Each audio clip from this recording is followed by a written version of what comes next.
All right, section 10.5, we're going to look at factoring and solving. Today we're just going to focus on factoring. So up top they give you like 3 steps to follow, which you can do every single time to factor.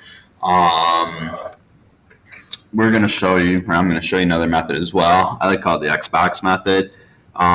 So for this, whenever you are asked to factor, I'm going to go ahead, draw an X in, and then I'm going to throw a box right next to it. It's going to be a 4 square box. So boom, boom, boom. In order to do this, we need to first find A, B, and C. So we got A is going to be 1, B is 3, C is 2.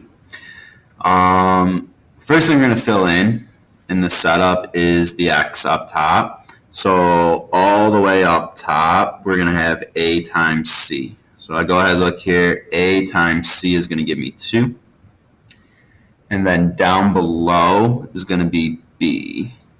So my B term is 3. So what we're looking for here is what multiplies to give me the top, what adds to give me the bottom. Well, the only things that multiply to give me 2 are going to be 2 and 1, and luckily 2 times 1 gives me 3. So that takes care of the X. From the X, we're going to go ahead and fill in the box.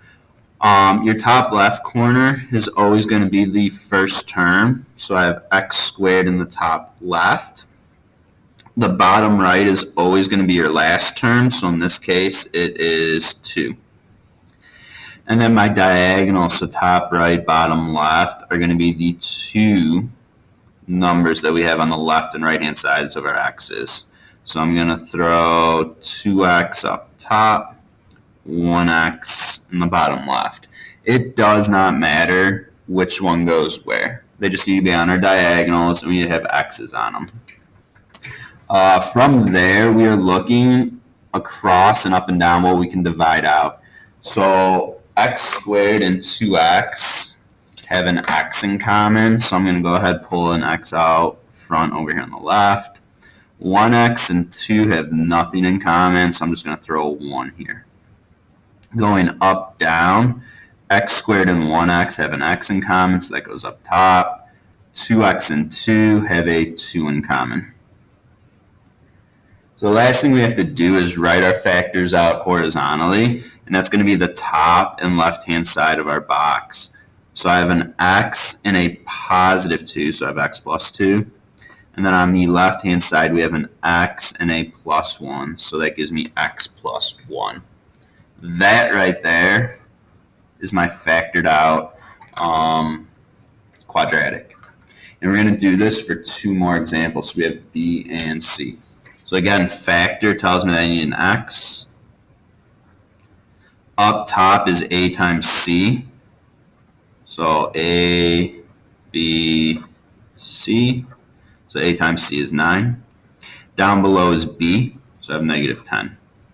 You think, what multiplies to give me 9 and adds to give me negative 10? Well, 9 could be 1, 9, or 3 and 3. In this case, it's going to be a negative 1 and a negative 9.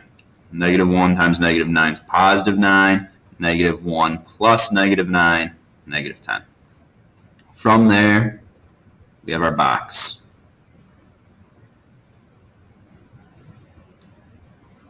Top left is always the first term.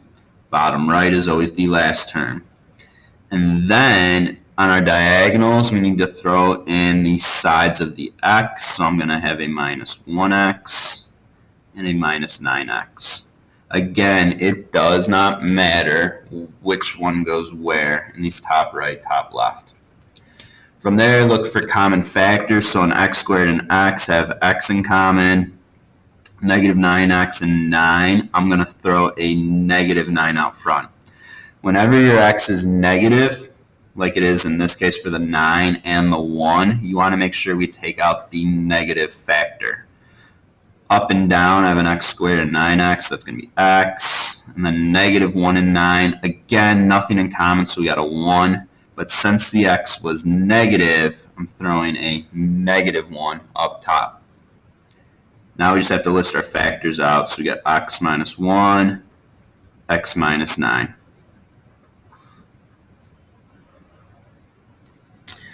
Okay, last one we're going to do. C tends to be like one of the trickier ones because it's not really clear what we're going to multiply out here. So you have A equals 1, B equals 1, C equals negative 12. So up top we got the negative 12. Down below we have B, so 1. Now we need to think what multiplies to give me negative 12 and adds to give me 1. Your factors for 12 are 1 and 12, 2 and 6, 3 and 4. For this one, it's going to end up being 4 and a negative 3. 4 times negative 3 gives me negative 12, and 4 plus a negative 3 gets me to 1. From there, box it up. So first term, last term, and then the sides of my x. X squared and 4x have an x in common. Negative 3 and 12, we can each divide by 3. The x was negative, so put a minus out front. Going up and down, x squared and 3x have x in common. And then 4x and 12 have a 4 in common. To finish it up, we just list out our factors. So we're going to have x plus 4, x minus 3, and that is our quadratic factored out.